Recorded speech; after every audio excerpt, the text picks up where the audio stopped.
I wish she would have pushed Angel Reese. Don't push a kid. You 6'8", don't push somebody that little.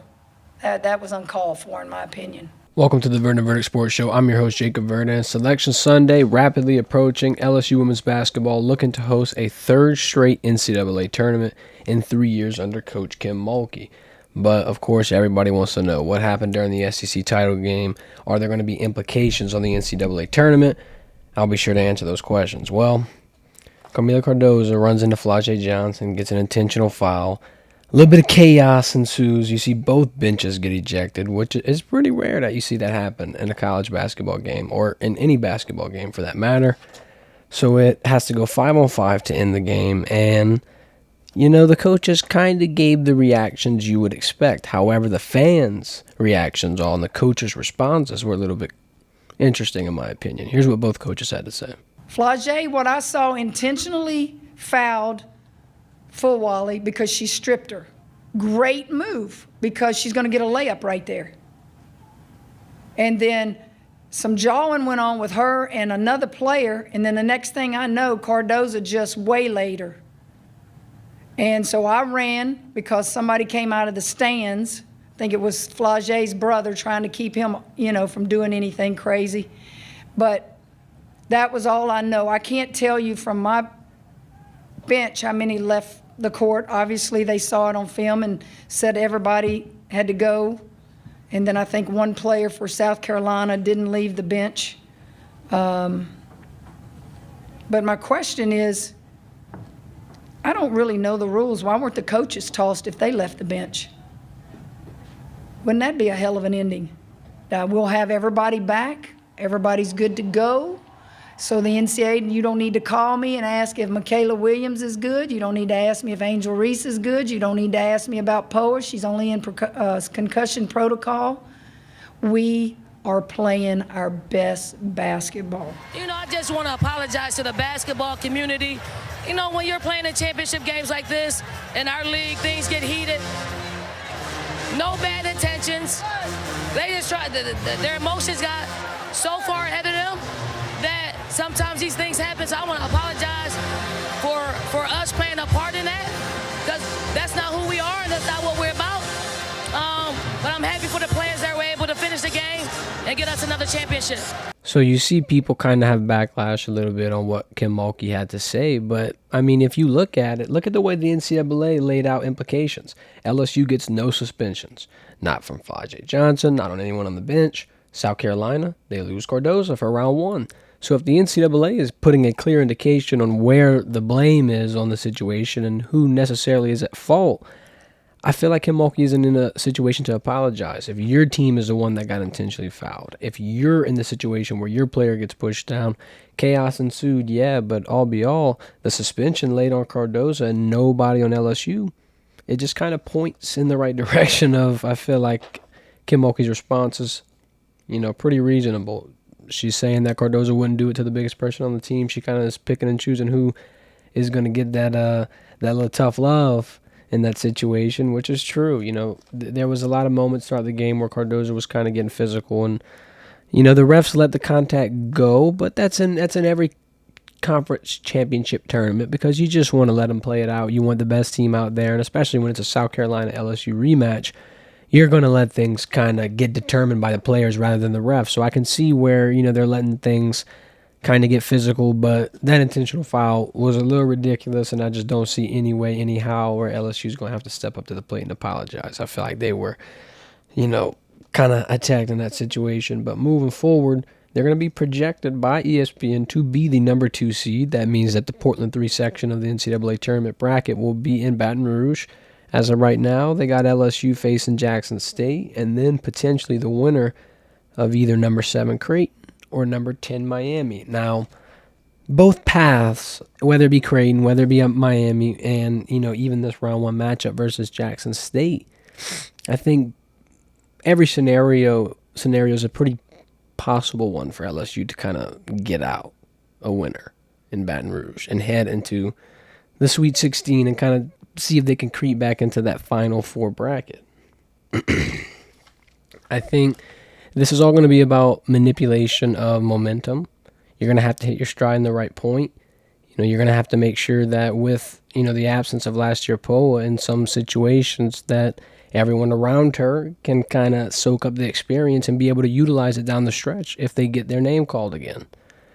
And for Haley Van Lith, Angel Reese, Flau'jae Johnson, people of that caliber, players of that caliber, I think that, rest is definitely going to kind of be, it's going to be interesting to see how they handle them the first 2 rounds, because you don't want to gas them out when you got weeks of basketball ahead of you. March, it gets tough, especially when you got back-to-backs. You're going to be in a situation where you turn around and there's another game creeping around the corner.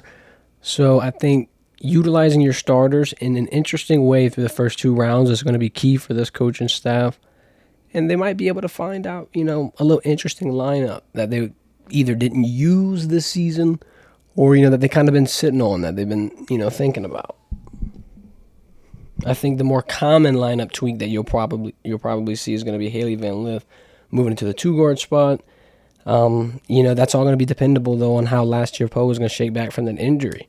Her running the 1 is really the only way that Haley is going to be able to get on that off-ball spot, be the off-ball guard, get open, be able to create some offense. But if you don't have last year Poe in that spot, then Haley's going to have to continue to be point guard, and you're going to need a freshman like Michaela Williams or, a sophomore in Flau'jae Johnson to step up to the plate whenever the games get tough. LSU is in a perfect situation, though. I mean, you got Coach Kim Mulkey, someone who's been able to replicate success for years to come at a program like Baylor, and you kind of see the blueprint and the foundation getting laid here at LSU. It doesn't seem impossible for the Tigers to contend for their second national championship in 2 years. Moving on, LSU football potentially favored by Las Vegas. Now, it's interesting because the season's going to start in Las Vegas. So this is going to be the kickoff game that a lot of people across the country are going to be tuning into. And LSU has not really fared well in season openers throughout the last couple of years. They're on a 4-year losing skid. They lost 4 straight season openers. The last season opener that they won was, of course, in 2019 versus Georgia Southern, but Mississippi State the year after, UCLA, and then the 2 years with Brian Kelly, losing to Florida State to start the season. This USC game gets, a little more interesting because you've seen LSU cough one up early here for 4 straight seasons. You're kind of wondering if they're going to change the tune a little bit. This is a tough matchup for them to be able to do that against because USC isn't just, any ordinary team. This is going to be their first year in the Big Ten. They're stepping out of that Pac-12. Who knows what's going on with that conference, but, the Big Ten is, I think it's gaining some credibility because you got the national champions in that conference. You got Ohio State as well.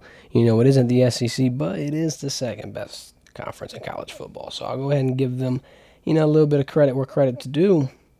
I think the interesting part of USC and what their success will be contingent off of is that quarterback battle. Everybody would tell you, if you have multiple quarterbacks, you got none. They're going to have to figure out this situation here between Miller Moss and UNLV transfer, Jaden Maeva. And I know what you're thinking, UNLV, what? He almost went to Georgia. So pump the brakes. He's reputable. He could potentially get that job under Miller Moss, who's a 2-year backup. Has been there with Lincoln Riley and Caleb Williams for the last 2 seasons. Sat under them. Kind of got some of the scheme understood. So I think either direction you go, you got talent on one side, you got structure, chemistry, reliability on the other. It could be an interesting game. I think LSU might need time in the beginning. You can compare this to the Wisconsin Bowl game where Nussmeier kind of needed to get his legs under him a little bit in his first start. Now, you won't have Malik Neighbors and Brian Thomas Jr. in the first half, but you will have some other weapons that you're going to be able to utilize. I think LSU gets it done. I think they're going to get this win. The spread, though, -7. I don't know if I'm taking that. Might bump that one down to -3, match that with the Alabama spread, and I'll call that one a lock.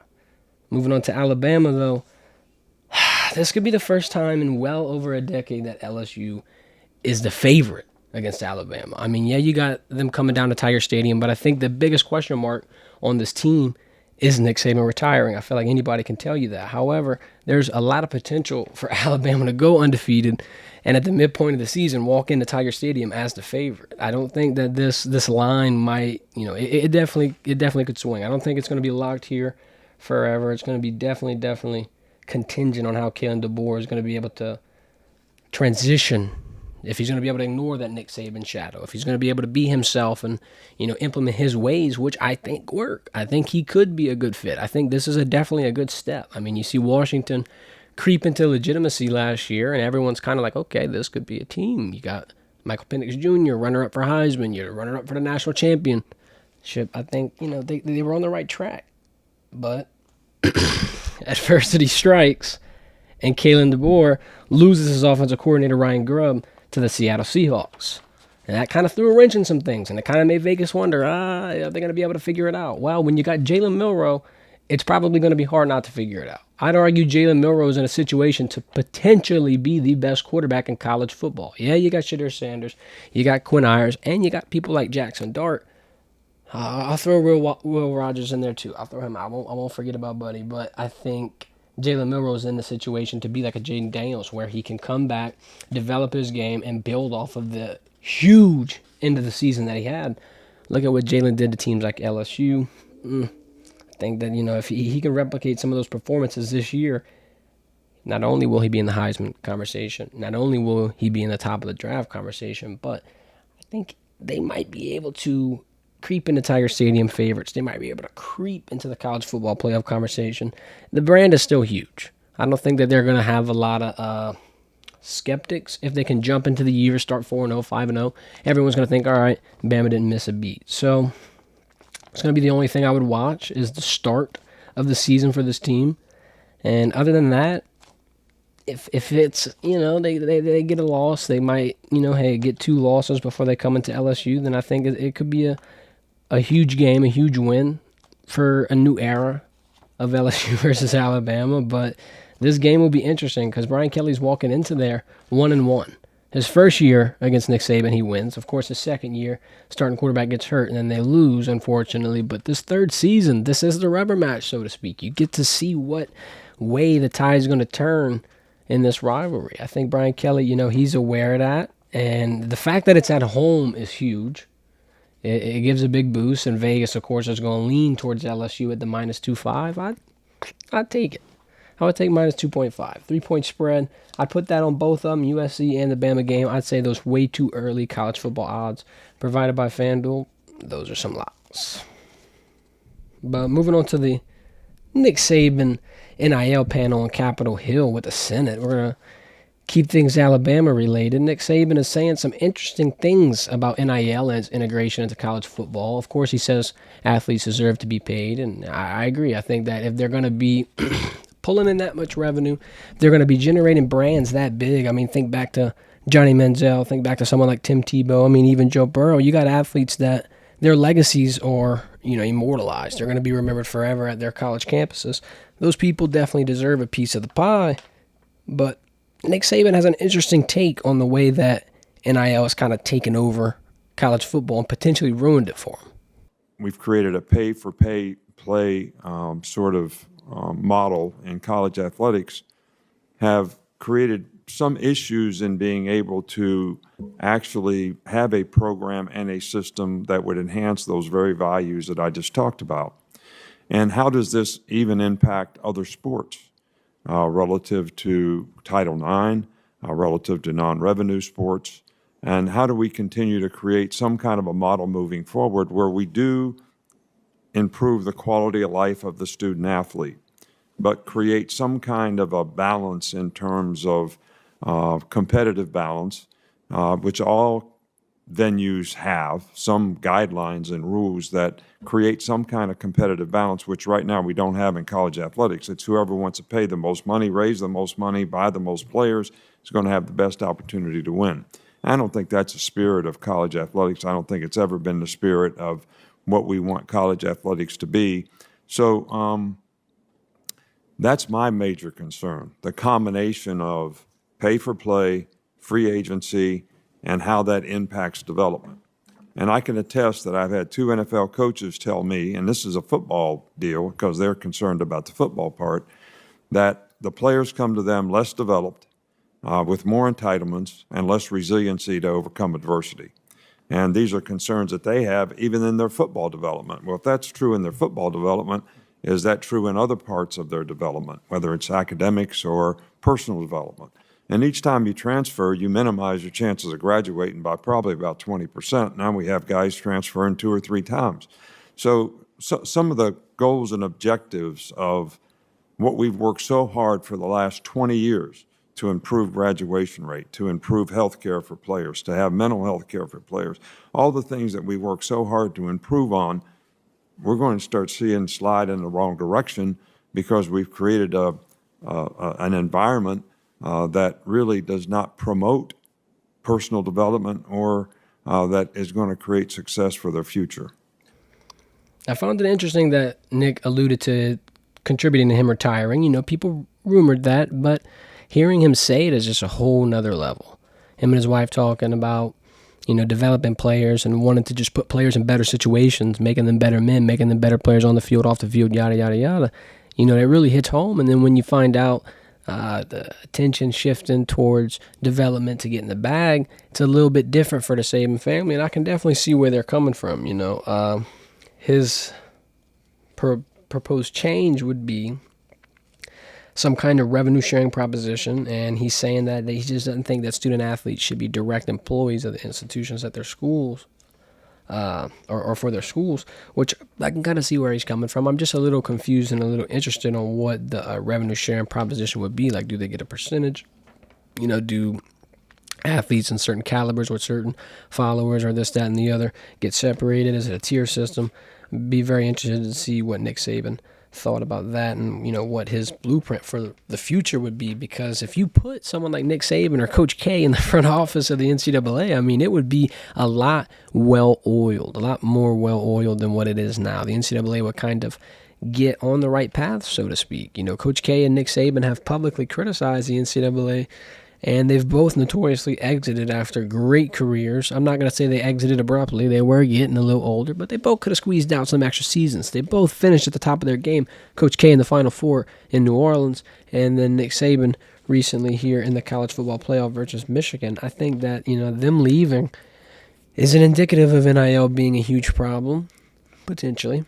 But if anybody's going to know how to fix that, it would be not only two of the biggest and most successful coaches in 2 different sports, but potentially 2 of the best recruiters as well.